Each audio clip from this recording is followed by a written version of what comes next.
Nurfai Kodrina. Saya Amanda Devina Putri. Saya Cinta Dinaya. Saya Selmi Alfiana. Saya Nur Ajija.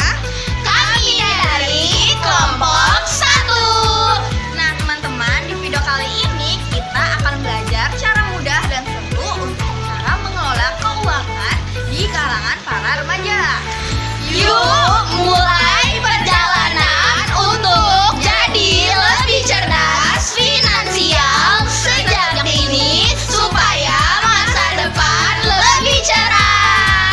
Tonton sampai habis ya. Emang mengatur keuangan itu apa sih?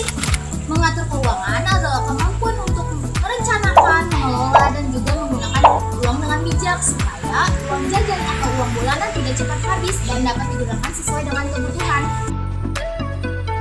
Nah, mengatur keuangan meliputi yang pertama, mencatat, pengeluaran, dan memasukkan. Yang kedua, menentukan skala prioritas. Yang ketiga, menentukan penggunaan uang secara rutin.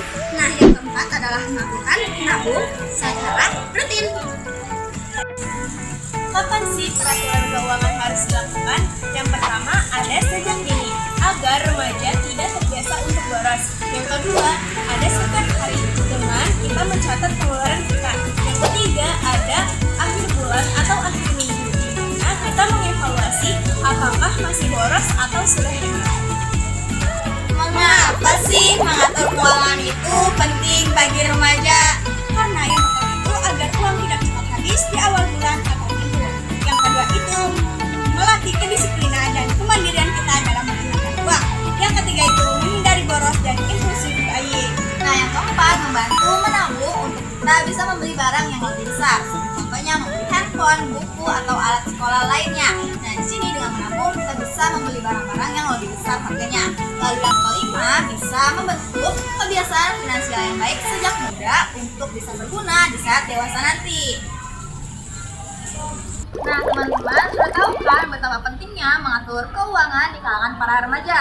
Nah di sini kita semua memiliki sedikit tips untuk mengatur keuangan. Yang pertama, bisa membedakan keinginan dan kebutuhan. Seperti contohnya, ketika kita masih memiliki casing lama yang masih bagus dan layak dipakai, tapi kita sudah tertuju ke casing yang baru yang lebih lucu, kita bisa menyadari bahwa itu adalah sebuah keinginan, di mana uang tersebut sebaiknya bisa diberikan untuk alat tulis, alat sekolah, atau alat-alat yang lebih dibutuhkan.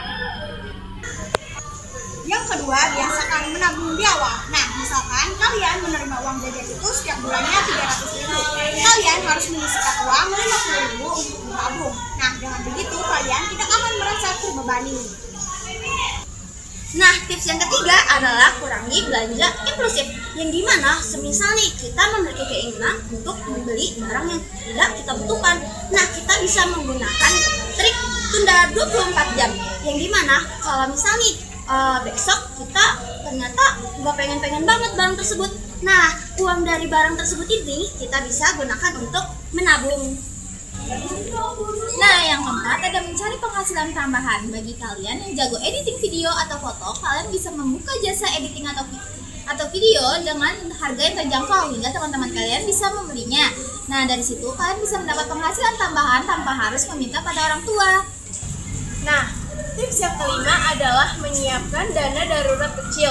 Contohnya, kita bisa selalu menyimpan uang sebesar 20.000 sebagai dana darurat kita. Dan ketika kita memiliki barang yang hilang, kita bisa langsung membelinya tanpa harus meminta atau meminjam kepada siapapun.